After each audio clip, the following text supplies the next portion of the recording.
welcome to the first 11, Grounded Football. We're going to be talking Manchester United. We're going to be talking strikers.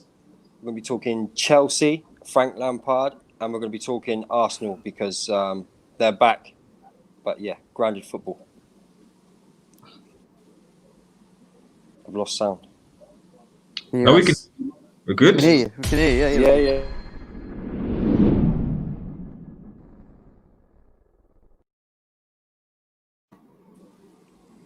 Okay, we're good. So let's get into Manchester United straight away. Let's do that first. As the other Man United fan here, RDS, what's thoughts on the game, and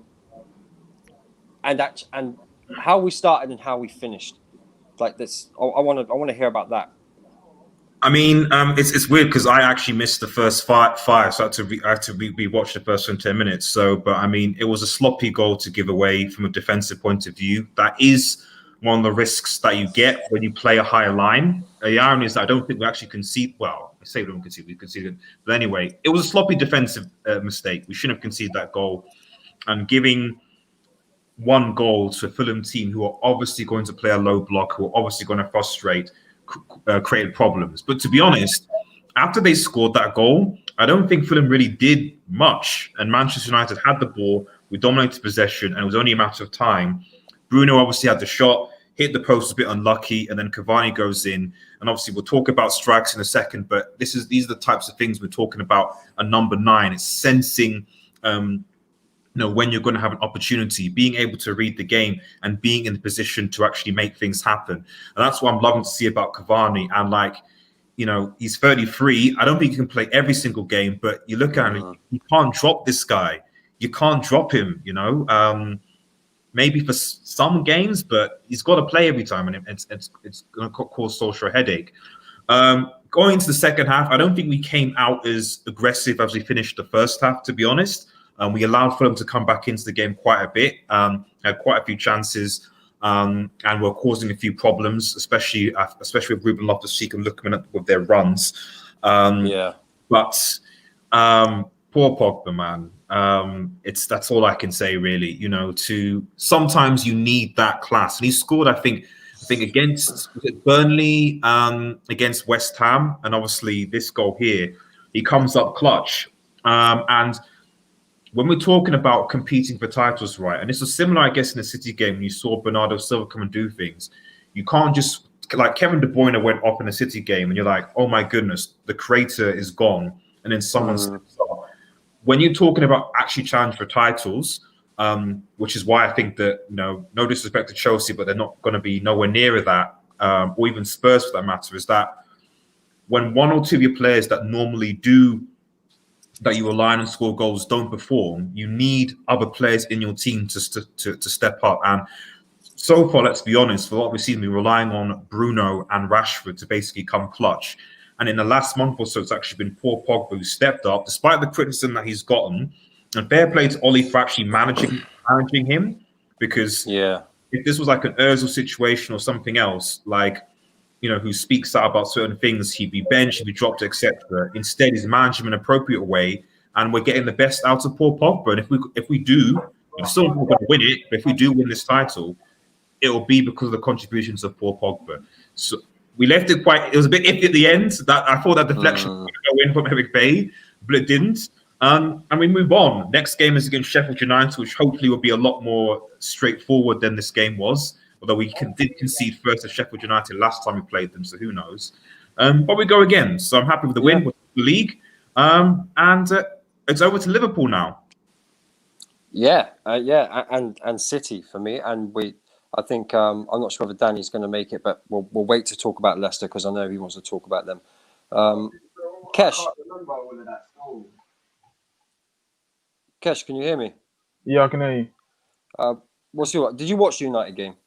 Yeah, I watched it from the start, really. I wasn't really concerned by you got conceding an early goal.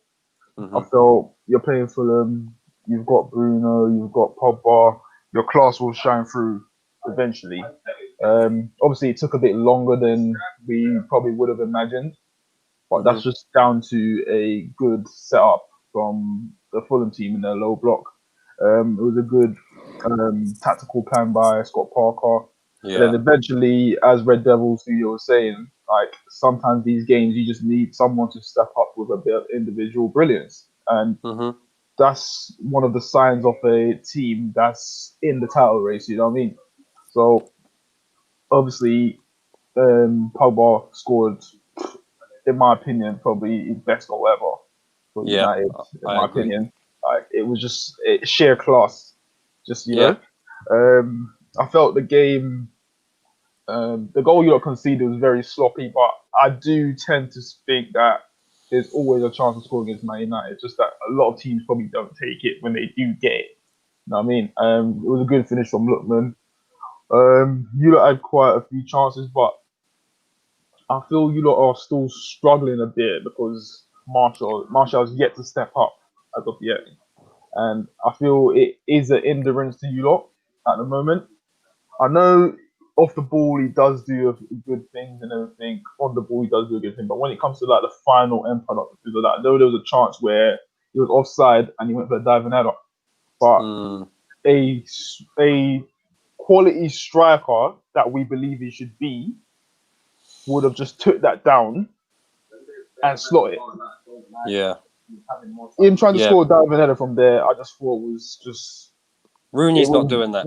You know what I mean? Like Rooney's not doing that. Yeah. You're not going to see the likes of Aguero trying to do that. They're going to take that down. Even a Bangman, as shit as he's been, you're not going to see him try to dive in. He's going to try to take it down, another shot. And I feel like he's just rushing a lot of his chances. I don't know. Is it a confidence thing? Because I know we say players need confidence, but is it so much confidence when you're playing? You're getting game time. You know what I mean? So it's a bit confusing for me. Yeah, no, I've said for a long time I don't think Martial deals with competition very well. I really don't. I think since he knew Cavani was coming in, we haven't really seen him. It's almost as if he's sort of like in a shell. Do you know what I mean? You're starting to see today, though. Today, I thought his movement was brilliant. His movement was better. Incredible today, and that's a step forwards. Like you can't expect him just to click like that. And he's not that Cavani for me. He's not that. He hasn't got that natural instinct. He has to sort of like tell himself to get in the box. Do you know what I mean? It's not instinctive. That's my issue with him. For the Pogba goal, that was one of those moments where time stops when you're a fan. When a player on your side scores a goal like that, time just stops. You know what though? Yeah, the goal was as soon as Sam come in, I'm thinking, in my head, I'm thinking, oh, you're not going to close it. Like it's Paul Pogba. You know? You know what I mean? Like it's Paul Pogba. Like if it's someone like Bruno and Paul Pogba, you've got to get out to them as soon as possible. You know what I mean? They made his mind up for him. Let's say that. Yeah. No, I think if you look at his face expression, he looks up, and then it's like he's looking for the pass, and he's like, "Hold on a second here. There's no pressure. There's no one even trying to approach me. You just let it off." The replay was better than the goal for me. Yeah. When I seen it back, it just looked better. But and I think you're right. Scott Parker did a great job the way he set up. He really did. It came down to quality in the end. Jem, I know you didn't watch all of the game, but you caught some of it. Yeah, it was. From what I see, I literally tuned in when Pogba banged that goal, and it was a beautiful goal. Let's be serious. And like you've all said, he's stepping up in big occasions, and that's what you've been wanting him to do for a very long time now. And I feel like he's not been doing that. Look, listen, Ollie's got a system that works. He's got the players playing for him. Complete opposite to what Chelsea have got going on at the moment. Yeah, and it's working, and it's good for you anyway. It's good for you guys to see. Even your defensive element, which was very poor, has improved again. Yeah. Luke Shaw looks like a great player now. He was always inconsistent in and out. He'd have one good game and then he'd be shocking and he'd lack a bit of concentration here and there. Now he's starting to clear up his flaws and stuff like that. So I feel like as a team, from De Gea down to Cavani, you're all doing your jobs very well. You all understand your roles and you're winning games, and that's the most important thing you can do to be involved in the title, mate. So well done. Do you think that's down to not just Pogba, but sort of healthy competition for places, the squad being happy? Does that come down to man management from Solskjaer and coaches? Does that come down to the players? Just the the element of competition for position. That's what I would say. I think more so the competition, but also the man management. You've got to bear in mind, Ollie's got to keep them all happy, all hungry. You know, something that we're not doing at the moment. You know, you'd think that the players that do get the opportunities in our team would want to perform when they're not doing that. But with your team, I know we ain't seen a lot of Donny. Let's be serious, he hasn't played whatsoever. And how can he, when you look at how Bruno's playing and Pogba's playing? Not really been an opportunity for him to come in and run with it. But, you know, you've got areas, you've got people fighting for positions, but you've also got top quality. You've got ammunition in areas which you didn't have before. And Cavani, for me, is your one and only out-and-out striker. He gives you something you've probably missed for the last couple of seasons in terms of getting himself on the end of goals and scoring. And it's important. It's important if you're going to be competing for title. The guy scored 410 goals in his career or something stupid. That's a lot of goals, Indiana. He's another level. That's actually what got me involved with the Football Terrace. Was me calling in saying Manchester United do not have a natural striker. They just don't have one. It was Martial and Rashford, and at the time we had Lukaku, and I said, look, he's a great striker, but he doesn't work for what we need.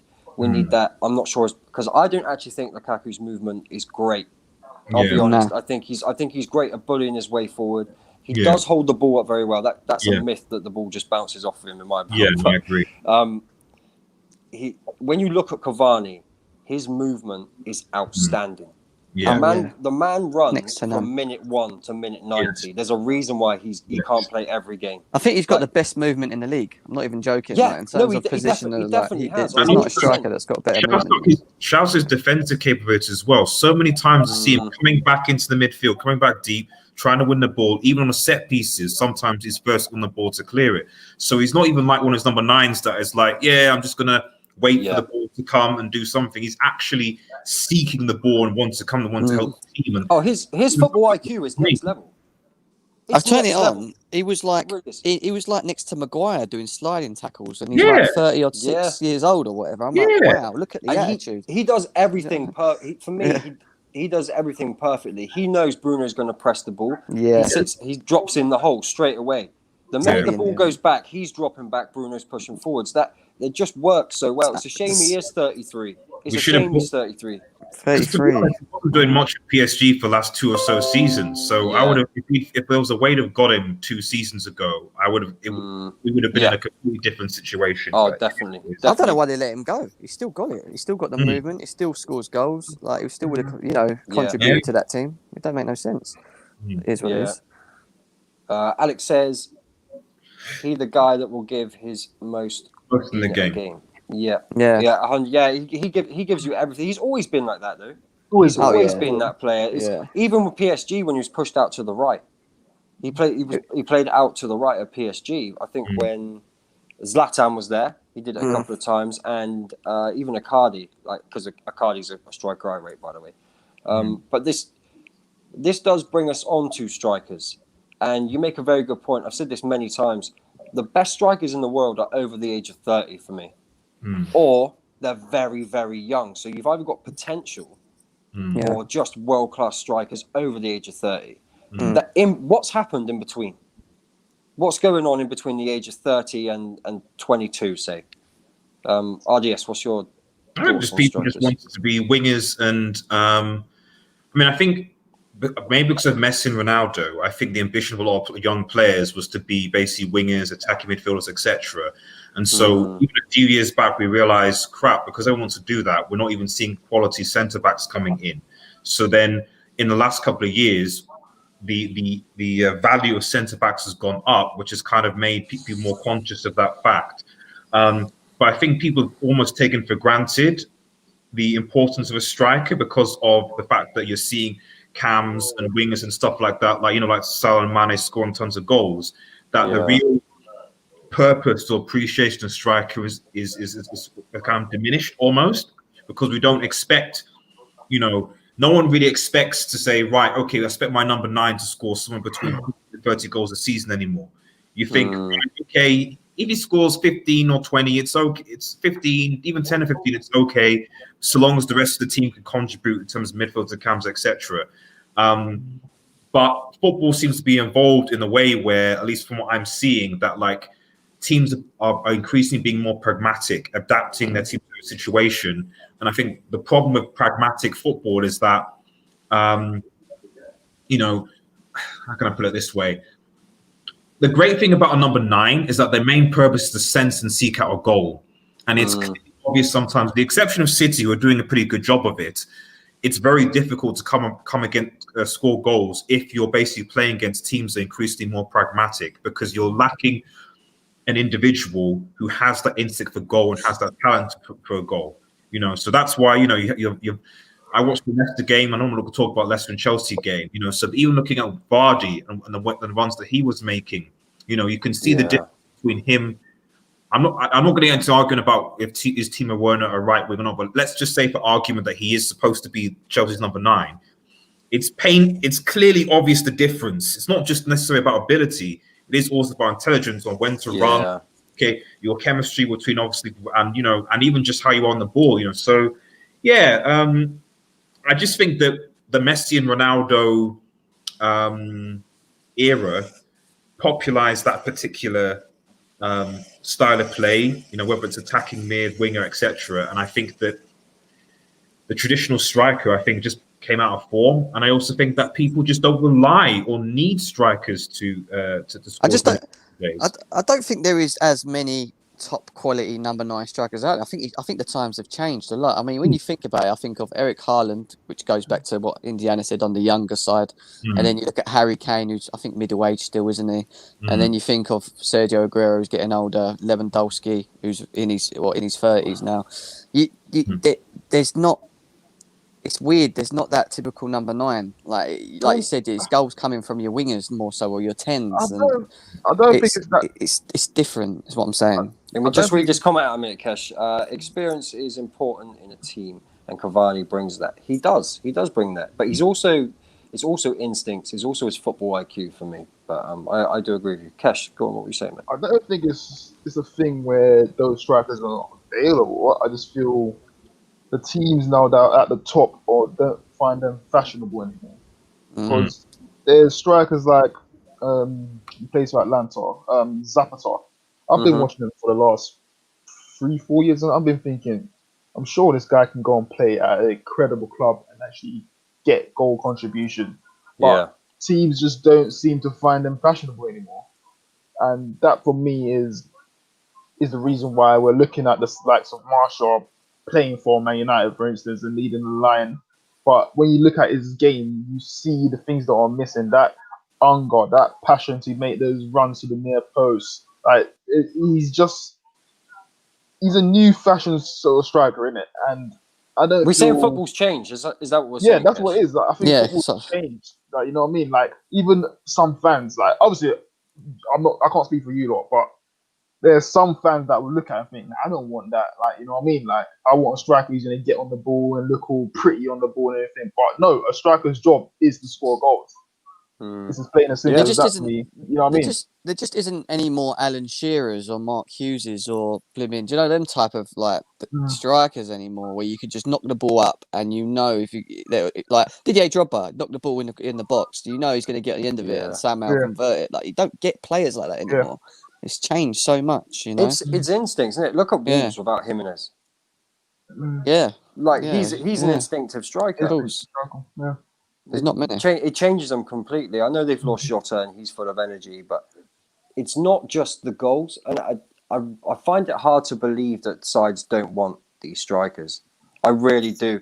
It's not just their movement towards the ball in the box. It's their movement when it comes to dragging the defenders out, pulling out the centre-backs, creating spaces for runners in behind, just being a nuisance, just causing problems. That's what Cavani is. That's why I think Giroud does that for Chelsea as well. You know, Giroud's very good at that. He is very good at that. He's underrated, Giroud. He really is underrated. But strikers. Go on. Oh no, that's another question. He's underrated. I was just so why? I mean, I think he had an ankle injury yesterday, but like I've always I don't get why Chelsea don't play Giroud more frequently than they do, but that's another question, I guess. But that's why Man United not so long ago was looking at the likes of Dembele. When you think of it, even Ireland, like Solskjaer wanted him. It's just the thing where the 75 no release clause, Man United didn't really think it was a good idea. Well, personally for me, I think you lot should have went for it because really and truly, listen, you're a Man United football club. If you put that in his contract, he comes in, he does well. It's all down to how the club goes from, are you going to push forward? You offer him a new contract, you get that out of his deal. Problem is, Cash, we already get held to ransom. I know, I do. Yeah. That's the problem. Oh, dear, sorry, you're gonna say something. Chelsea apparently want to buy Haaland. No, I'm just saying, if we just imagine this season if we'd bought Haaland and Sancho, I'm just kind of like, this is the thing sometimes, United fans like you, and you've got to credit Ollie in a situation is that there are still clear deficits in this team, but the fact that we're still in this sort of situation, it then just makes you think what actually happens if he was back to the level of Lampard in the summer. Yeah, I agree. You have to give him credit because he's identified that he wanted Haaland. He's identified that he wanted Sancho. It's not his fault that he didn't get them. No, exactly. Yeah, no. I just think it was a ball because I don't think they actually fully trusted him, and I think now he's showing them. He's like, look, I'm navigating the players that actually ain't my players. You know what I mean? Like you said, imagine if you allow me players that I want now. You know, they should give it to him. Jim. He deserves it. He deserves it. You are right. I can't see Dortmund letting them both go. I'll be honest. No. How's Indiana so calm right now? 20 games still. Do you know what it is? I watched that game and I thought I could feel Fulham scoring right throughout the whole game, and I was so pent up throughout the whole thing that now I'm just calm. Yeah. I'm just relaxed. Pogba scored the goal early enough for me to be excited and calm back down. That's nice. That's just how I am. But yeah, it's nice when at least you're winning, mate. It's better than winning. No, I feel good. Small point as well. We've not lost an away game since Liverpool in January 2020. That is insane. That is impressive. That is insane. Yeah. The only thing I would say is you still got to watch out for City. They haven't lost their last 16 games, man, and they're just starting to build up a run again. We bring on a City point. I think this is a good point to talk about. Someone needs to explain to me what this offside thing means. I don't know. I can't. What that means. They make it up. I don't think it's offside. For me, I've played centre back for most of my life, and my idea has always been once I touch the ball, the player can then approach me. I've always thought of it like that. So I don't understand how a professional footballer, I haven't thought of it like he's now not offside. Once he's taking that chest control, the player is not offside for me. It's not like as he's about to touch it, Rodri's then approached him. Rodri wasn't even close to him at that point. He was like 5-6 steps away from him at that point. He's then touched it. The player's now back in play. That's the way I've always seen it. My only issue with that, also go and read the comment. Yeah, thanks, Prime. United are winning. Liverpool fans are crying. My hairline is coming back. Life is good. Who are Chelsea playing next? Is it Wolves or something? Well, we've got Luton and then we've got Wolves. Yeah. Wolves. Okay. No, my only issue with that is that I get that, but part of me is because the whole point of offside is the advantage you give to the attacking players in play. So in the world of VAR, where like we're basically giving like a small centimeter as an advantage to a player, in my mind, if someone is coming back from offside position, that is more of an advantage than someone who's basically a centimeter or a millimeter offside. That's what I don't understand. Like, how can you flag that, but then not that? I didn't see it, you know. I think it's a shame Danny's not here because he said earlier about them, but they basically found a loophole to protect the refs. He basically said that they found the loophole in the rules so that they can protect the refs, so the refs can't, or VAR if you like, can't be attacked for it. It is a weird one. It is a strange one. What it also allows strikers to do is be offside more. Because if the defender touches the ball and they're like well offside, they can just grab the ball and score. Do you know what I mean? They can obviously exploit it. Yeah, but it should never happen though. In that situation, it shouldn't happen. Even if the striker was to do that, you're playing at listen. You're playing at a top level football. Yeah. Like you should be prepared for the defenders to come and close you after your touch has been set. You know what I mean? Like I think Mings just totally fucked up for me. Yeah. Who was it who and it's slightly different, but who was it who was stood behind the goal line and ran? I think it was for United. Was it Nani? I think Ran so. on the keeper, put the ball down on the floor, and then he I think so. ran around and tapped it in the net. I think it was. So, like, I I can't know remember you're who it was talking now. about. I'm going back a few years now, but yeah, no, it is a very strange one. I want to touch on Chelsea because I feel like this might end quite long, and I hope it doesn't. Because I don't actually want to talk about Chelsea itself. I've been talking about Chelsea the last 2 wanna- days on about 10 different platforms and depressed with my white wine. You know, it's no, it's I harder, don't. I'm just saying I don't want to talk about the players. Yeah. I want to talk about whether you feel Abramovich has changed. Yeah. Whether you feel Frank should go or Mm. Frank should be given time. So I don't want to talk about the players. I don't want to talk about his system. I don't want to talk about his favourite players. I want to talk about whether Frank deserves to have time based on results last season, things that have happened this season with the COVID, and whether Abramovich is actually going to sack him or he's here for the long haul. And I'll start with Jem because Jem's a Chelsea fan.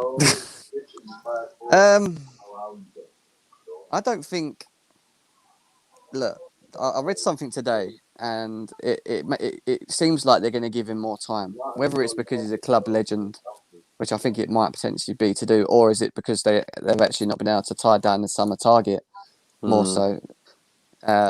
They've kind of had to stick with him, which didn't surprise me. I did kind of think they were just going to be ruthless, but then I sat back about it. Like after I calmed down a bit, I sat back about it and I thought to myself, are we the same Chelsea? And I was thinking to myself, like Lampard came in last season. He inherited a squad which was on a transfer ban. He gets us fourth. He then gets on. He then gets rewarded by being given the 250 odd million. Yeah. Whether or not it was his players or the ball players, he was still given top quality players to work with. Yeah. Do I think?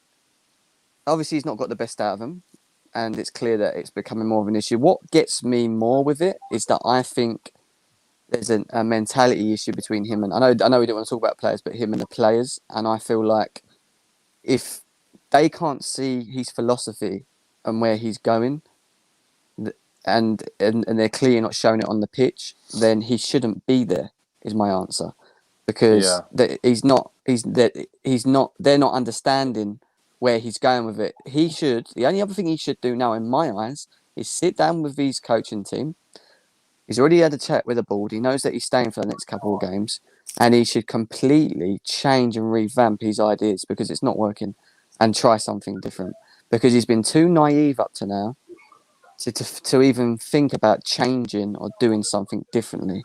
And I think this might be the rocket up his arse. The board sitting down with him today and saying to him, look, we're on you. You need to change it quickly. So I feel like he just needs to. I just feel like he needs to really sit down, Indiana, and think and talk to the players. Maybe bring them in and say, look, what's the issue? What's the try and work with them more. You can, of course you can. Well, he's with them every day at training. He sits No, there and talks to them. I don't mean that. I don't mean Yeah. that. I mean, can you get their trust back? Because to me, it seems like the players don't trust the system. They don't trust him. Well, They don't look like players that want to play for Frank Lampard. If there's player issues between him and himself, then what he should do if he's clever is bring him in, sit down with them, cotton wool them, and try and understand what it is and move forward, and just try and get them back on. If that's the problem, if they're not seeing his ways or he's had disagreements with him in the past and they've just thought fuck you, which I still don't think it's that too much. Then I think he just, whatever it is, he knows he needs to just resolve it. He can't keep dilly-dallying along and thinking he can get away by playing the same formation, not playing players on merit, and think he can get away with it and put in the performances that we've been putting in. He needs to do something, Indiana. I just don't know what. Yeah. To be honest. Bobs, let me put that comment back, please, so I can read that one. And you're very helpful. Seeing United and City doing so well, is really making me hate my team even more. So this is football, right? Football has ups and downs. I can tell you as a Man United fan, it really does have ups and it really does have downs. Like but that's because the ups are so high, and I think that's what it is for Chelsea. But yeah, go on, Kesh. See, everyone complain about Lampard's man manager, but these things are things where Chelsea fans should have expected. Arsenal fans should have expected. I don't know why now we're in the middle of the season, people are oblivious to it and now I wasn't Kish. like, I'll tell you that now. It's beyond ridiculous. Like, come on, like in everything you do in life, you're going to struggle because you're new to it. Yes, we can say these managers should not be managing a club, but don't come and point it out now if you weren't pointing it out at the start of the season, because that to me suggested you're just being a hypocrite now because things are all going wrong now. Why did he not call it out at the start of the season? I did. I said No, to I'm everyone. not talking about you, Chris. It's the same as me. I know you called it. I called it as well. I'm saying the fans that you are now trying to call it out now and make it look like, say, they always thought this in the first instance when they really did not. Yeah. I said it was. I actually said, Kesh. I said it even when we was on that 70-match unbeaten run. I said to them, it's going to be a roller coaster, and they'll go, why? Why are you? And I said because Frank Lampard is still learning on the job, and that sounds bad to say that because no manager should be learning on the job, but he's never been given all these type of players to work with and actually seen it through or had a system or a structure in the past to work with. It's all just. For me, it's all just like he's going to make these mistakes. So I can interrupt you, Sibsy, but like, do you think? Oh, sorry, I got that. Then why? Like, even the same thing where I guess I took that because they're put in the same boat. People keep saying they're young and they're making these mistakes and stuff. Yeah, they are. Then why are they both in this big high pressure jobs that they're not ready for? This is not saying I think Lampard and Arteta will be brilliant managers. And I think it's two different things. But they're not ready. I agree. I think it's two very different things. I think for Arteta, it was very much like the board were like, we are fucked. The money we've spent, the wages we've got players on, we're not going to buy big players in. What can we do? We have to get a manager in who has coached a certain style of football to try and get these players to do something. Like it was just the Arsenal was so unbalanced. It's crazy. It's crazy how unbalanced. They got 9 centre backs and can't get a partnership. Yeah. Like, do you not? So it's the basics of football. That's why Arteta got the job. And again, he's got a relationship with the club. He's played for them. So that's a big part of why he got the job. When it came to Frank actually did improve youngsters at Derby. He did do that. Chelsea had a transfer ban. Chelsea are blessed with young players. He comes in, he does a great job. I do think Chelsea probably, being Chelsea, personally... Stop nodding your head, you fucking idiot. I think they would have gone for... Tried to get a manager in the summer window. They have a target. Maybe they couldn't get him. He's available this summer. So they basically turned around and said, we don't want to lose our target. Chelsea really like getting the people they want. Do you know what I mean? They're willing to wait for them, and if they come up early, they'll sack the manager who's in. Does that make sense? So, like, if they're looking for the manager in the summer, they've already got a manager in place who's even doing well, winning anything. If they've got someone in mind, they'll sack that guy. So I agree with you. I agree with you. I think it's a situation where there's in a transfer ban and everything, and it's like they probably approach other people instead of Lampard, and it was just like these people ain't the right one. Things that they're demand. Remember, this is not a one-way table. Like, it's when you're Chelsea trying to get a manager in, it's not them saying this is what we want to do. The manager's going to be saying what he wants to do as well. You know what I mean? It's Chelsea saying we've got a transfer ban. We can't do this. And they're probably saying, well, you know, it's probably not the right job for us right now. And Lampard's come in and said, you know what? Like, I believe in myself. I'm going to take this job on.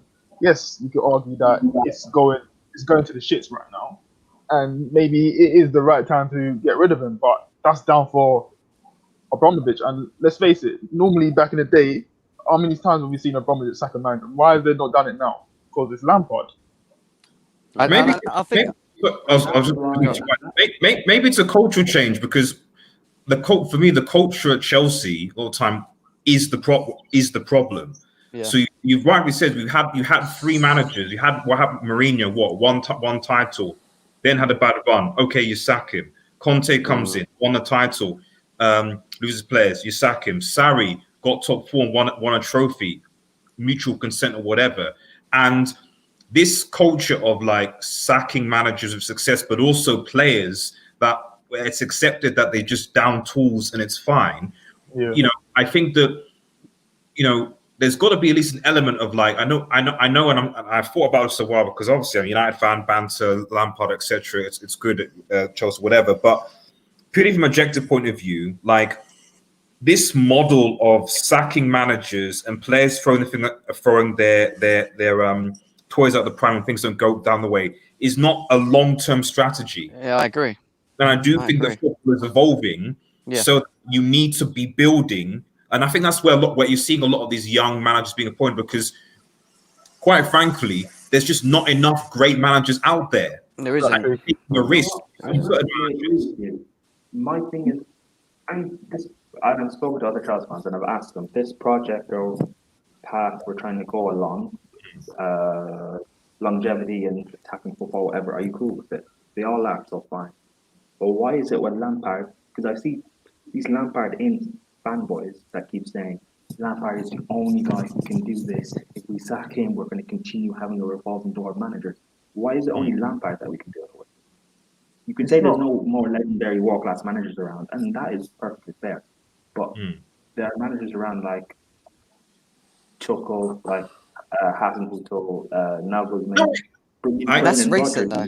I agree with that, but it still doesn't change the fact that like you look at some of these managers, and it's like I also look at the managers that you have had in Conte, in Mourinho, in the other one things, and so that's what I'm saying. There still has to be a culture because you can bring those managers, but if as soon as you go on a bad run of form, you're like, oh, okay, we're just not going to bother playing anymore. Get a new person in. That is not even if you bring Lampard, that's fine, but that long term isn't going to work. We've never been that. We've never ever been that anyway. For since 2004 to now, even with Jose's, Conte's, Ancelotti's, how long have they all really stayed here? 2 seasons at a max. Yeah. It's the same shit. This is what I'm trying to get at. But it's not our fault as fans that we follow that mold. But I agree with you. There's only so long that can continue. I don't think that is the case anymore. You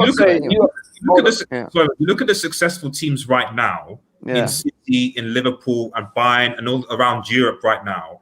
Like even Madrid, despite those sort of things, the key thing is stability and foundation. Yeah, of course. Right now in Europe, the teams that are the most stable from a board level, from a manager level, etc. Those are the teams that are doing successfully. I don't see Chelsea's long-term success if they keep on having a revolving door of managers and keep on backing the players all the time if they're not happy with a manager's tactics and output. It's just not going to work. I think it's not. I say that Real Madrid sacked their manager at the drop of a hat. Bayern Munich. They did, and then what happens? What happened? They brought him back. They brought him back. They have the structure and foundation throughout the club. So any manager that they bring in fits the ethos that they're trying to build. Again, I'm not against having, if you want to have long-term stability with a manager or whatever, perfectly fine, whatever, that's cool. My point is, why do people keep saying Lampard is the one to do it when no one said that? Doesn't have the track record? I haven't said that. Right, but when you look at it though, I don't think it's totally just a Lampard problem. I feel Chelsea as a club has waited too long to start their rebuild, and they just tried to do it all in one summer, and I think that has not helped. That hasn't helped. Like I think any manager in any team, if like you see Barca trying to do it right now, they left it so long. Now they're struggling. It's not just Chelsea that's going through this. Coleman is an experienced manager, and they're having the same problem. You know what I mean? So, and when you look at the summer that Lampard came in, if you actually look at the options of managers that was available, it wasn't that many. Allegri was on his sabbatical. He wasn't willing to take the job. Yeah. There was no one. There was no one available. There was no one. There was actually no one. That's right. Hold on. When did Brendan Rodgers go to Leicester? Prime, forget that. You telling me that after last season, when Brendan Rodgers fell out the Champions League, that you wanted him to come to Chelsea and take us over? Don't give me this bullshit. Yeah, I don't.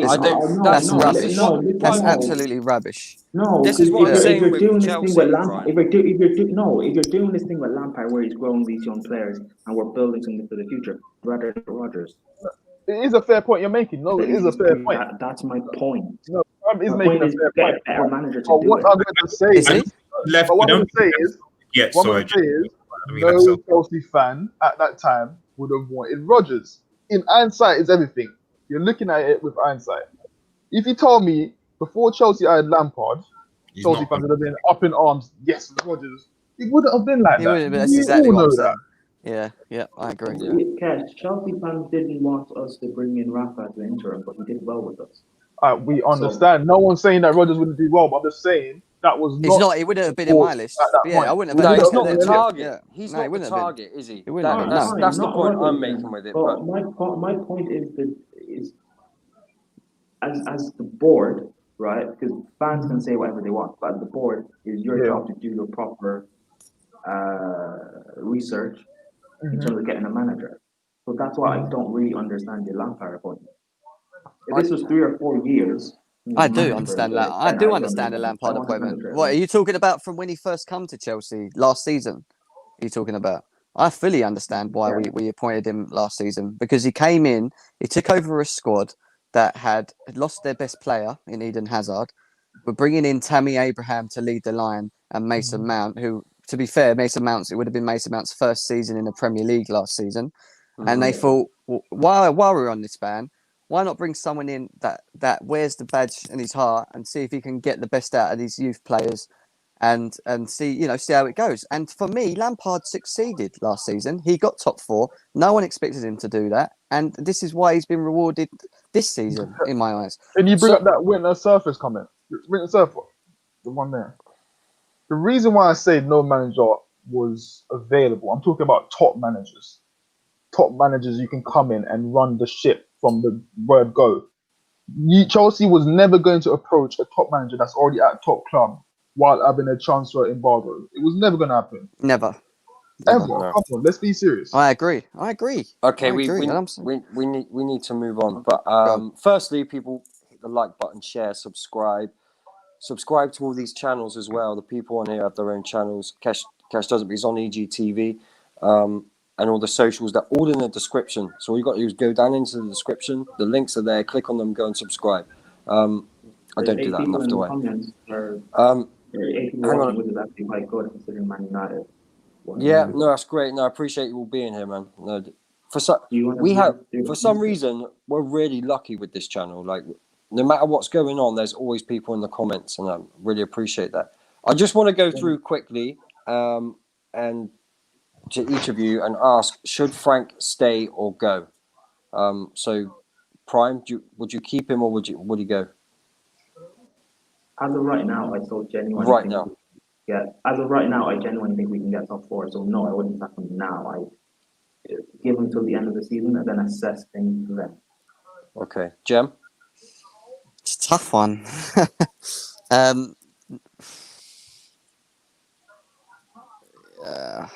don't know, India. No, it's really. I want to say no. I'm going to say no as well. Okay, Kesh. I think you've got to give him at least another couple of games. To be honest, like I've looked at Chelsea's fixtures. I think you've got Wolves. I'm talking in the league. You got Wolves, is it Burnley, then Tottenham. Yeah. I think you give him those 3 games and see where he's at. At the end of the month, if there's no improvement, then you can make a decision. Like, let's face it, like the season's not done. From the results that he's had, the few losses. It should be, Kesh. It's weird. It's weird. It's a weird season, exactly. It's a very weird season. And I don't know. I keep saying this. I don't believe if it wasn't for COVID, the season will be the way it is right now. I genuinely don't. I think it will be a totally different season. Yeah. RDS, what do you think? Should he stay? Should he go? Well, I mean, at the beginning of the season, I was told that Ollie was going to be sacked by Christmas. I don't think anyone would have thought that he'd be 11 points clear of Chelsea in the league with the same games played. So that should say it, really.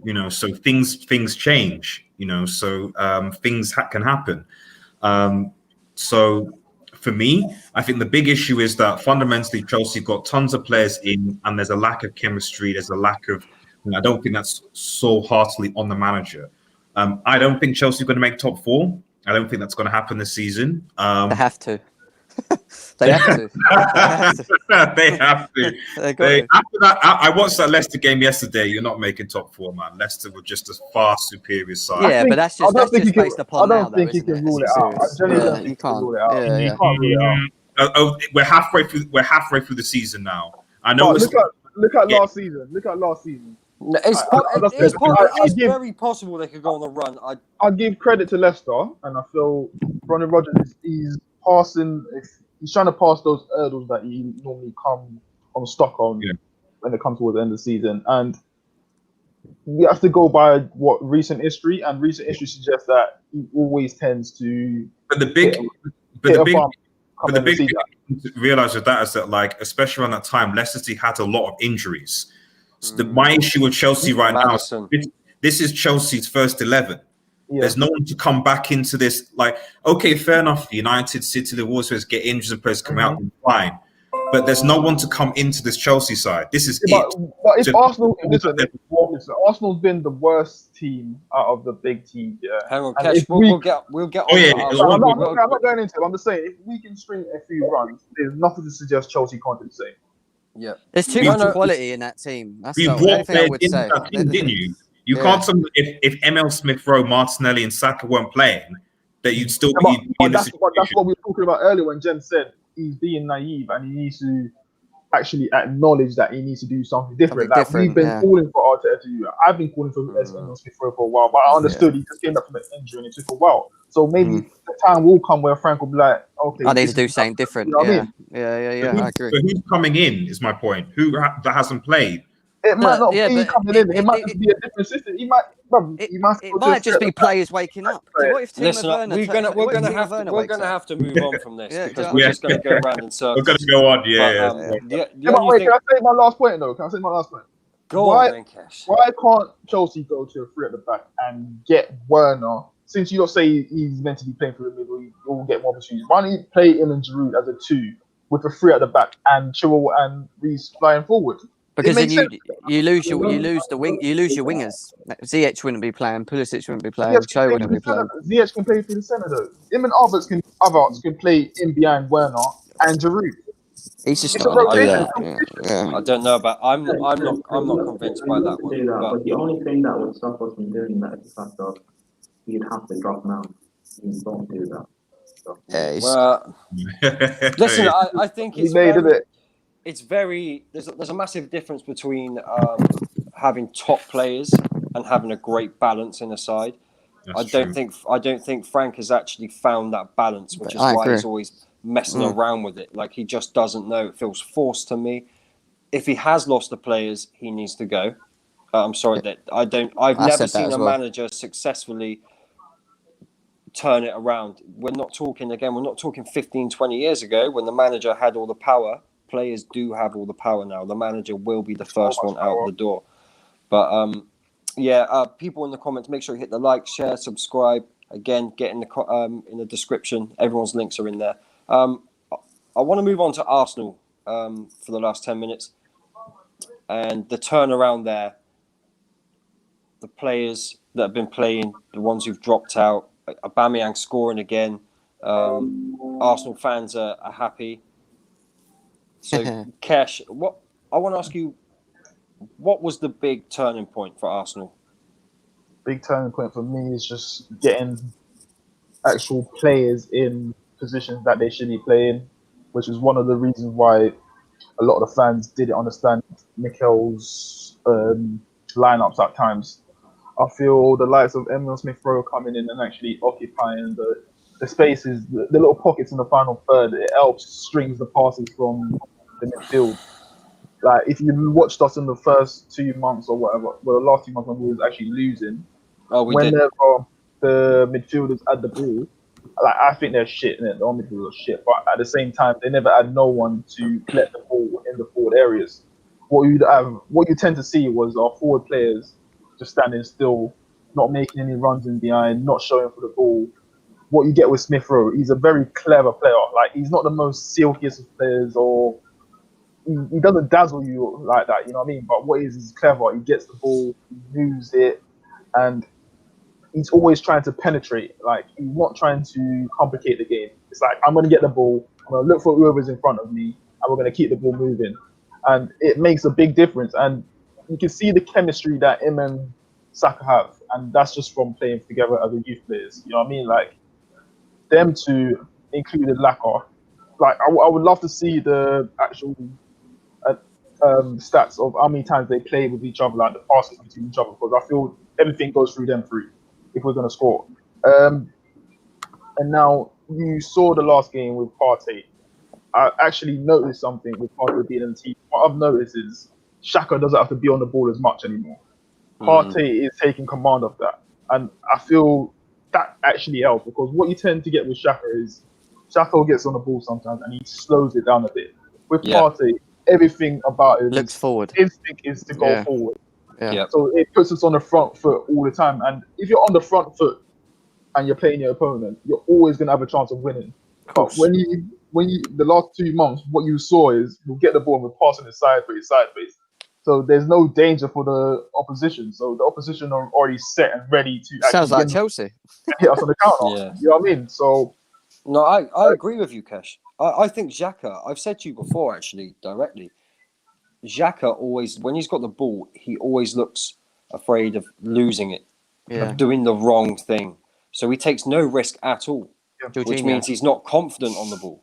So what tends to happen then with players is you play backwards or you play sideways, or when you do go to play that ball, you're not confident in playing it, so you give it straight back to the opposition. This happens. I just need to address this. Can I come on, share my views on Arsenal? Stephen, so this show's a fixed panel, but I'm going to do one on Thursdays where I open up to callers so we can get people in different views, things people want to talk about. But I appreciate your comments, man, definitely. And being in the stream. Everybody hit the like still, share, subscribe. Got to keep doing that. Get in the description and go and follow all these people as well. And their channels. Go and subscribe to those, please. RDS, I want to ask your opinion on Arsenal. I mean, maybe I'm not as optimistic as Arsenal fans.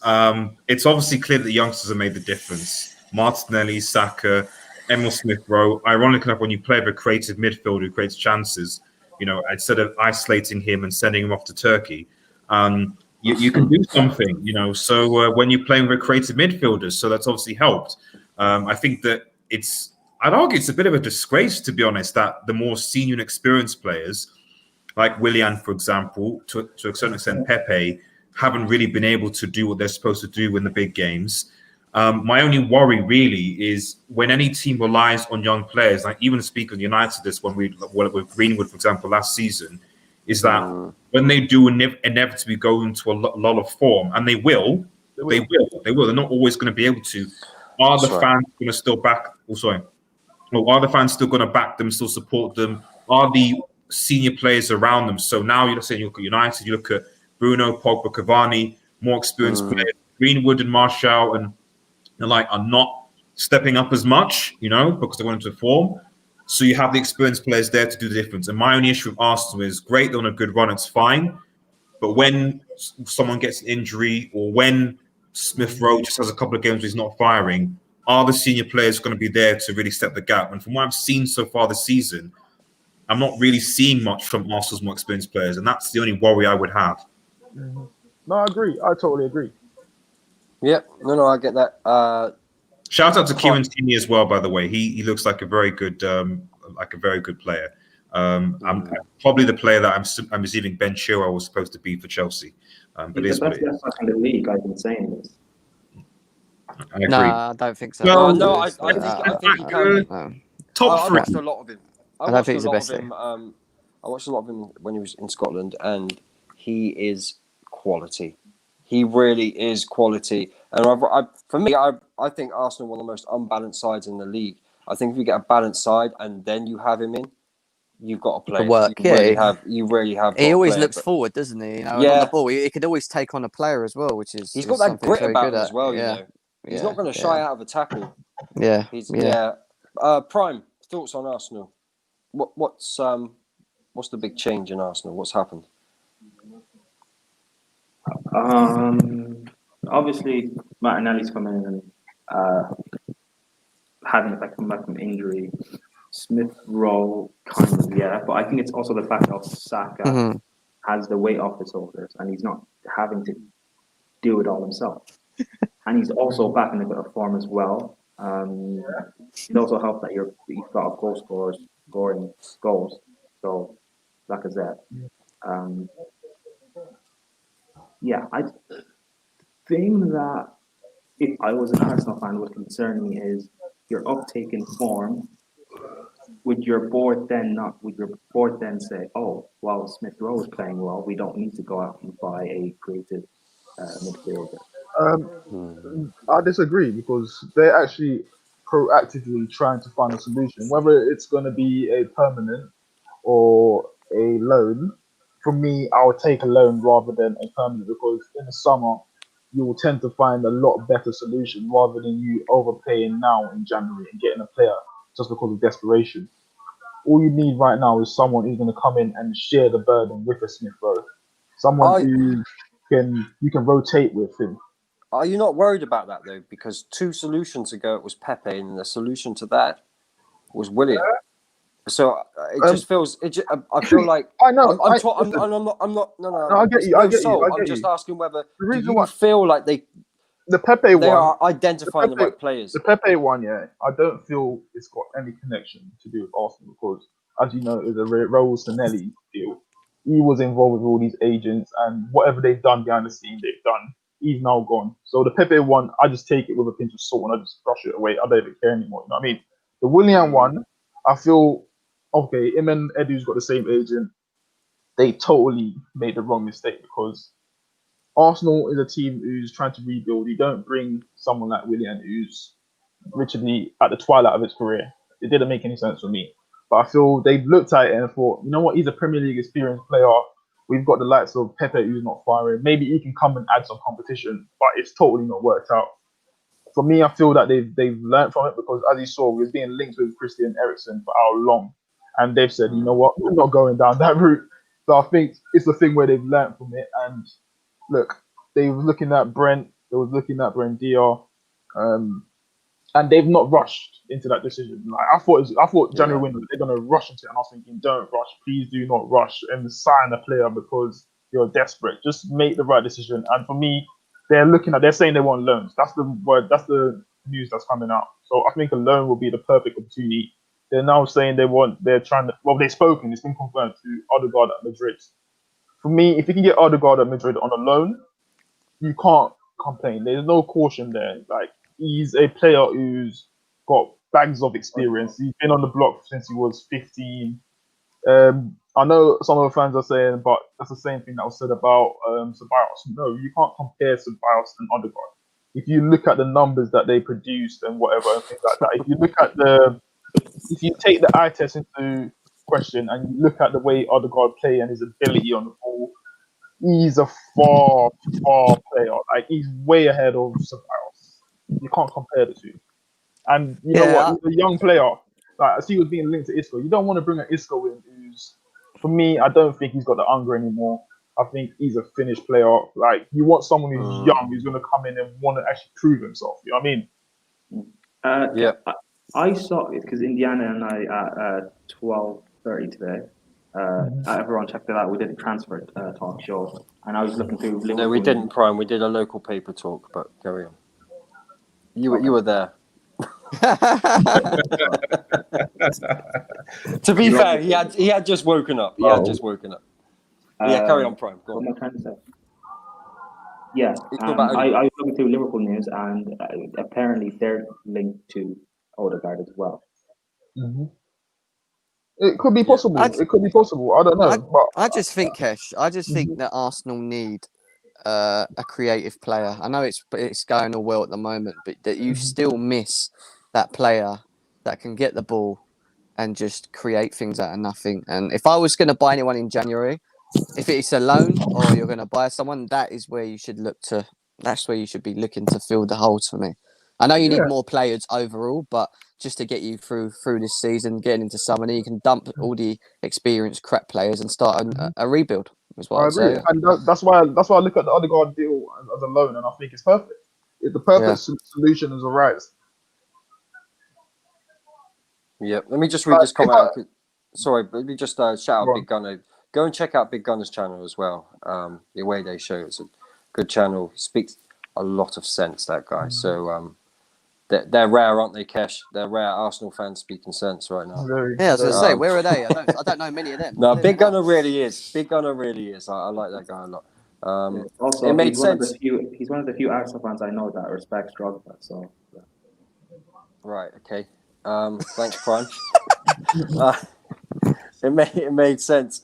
If it was a 1-year deal and he was playing for an extension, William would be playing better. But he I got agree. a 3-year contract. No I motivation. I do spoke not about this. understand how you guys gave him a 3-year deal. And the don't- money. What's he on? What's he on, Kesh? 230 or something like that. Listen, I said Yeah.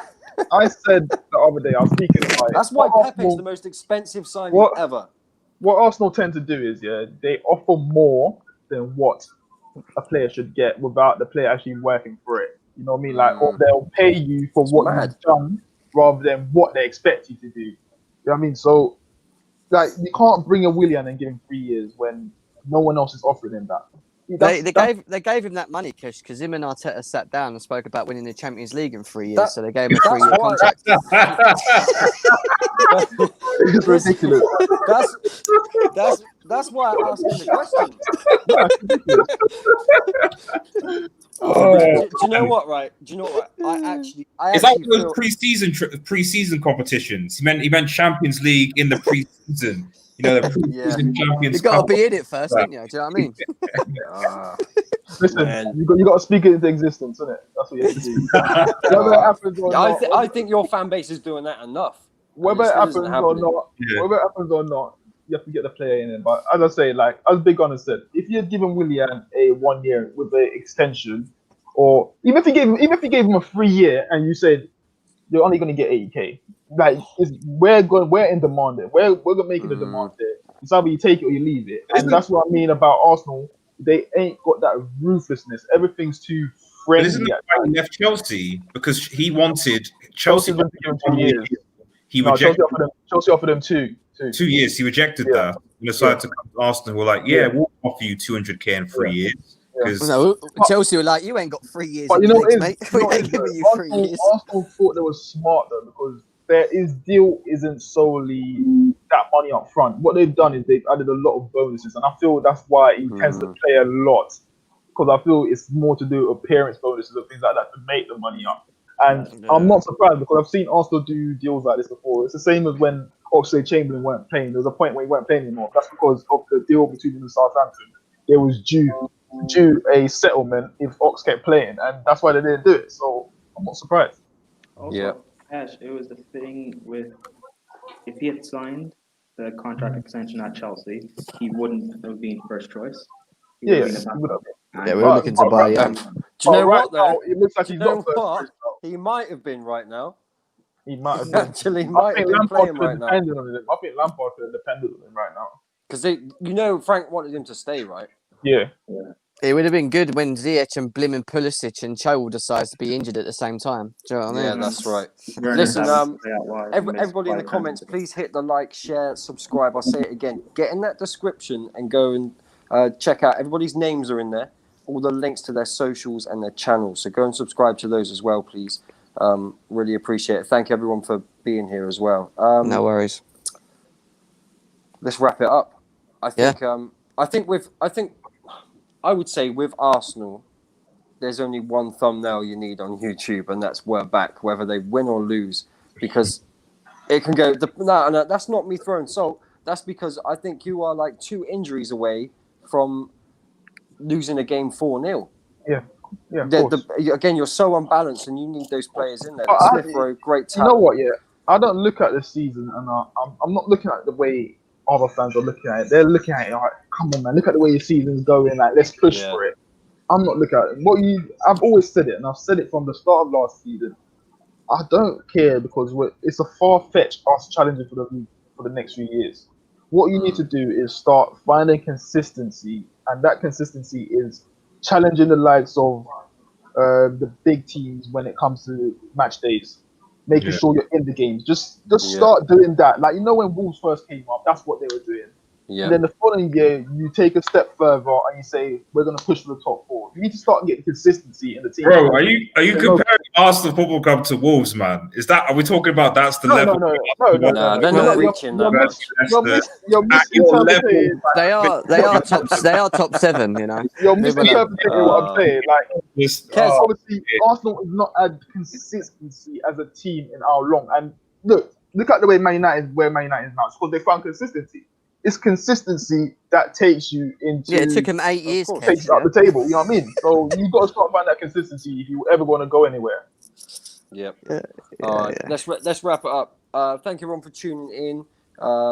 Next show will be. I might do one on Thursday. I might start that call in on Thursday. We do local paper talk tomorrow around 12:30, 12:45. Friday night is Fraud Watch. We've got Beaks as a guest this Friday. If you haven't, if you haven't seen Beaks yet, go and check out his channel. Yeah, I'll be on. I won't be working, so I'll be on. Love it.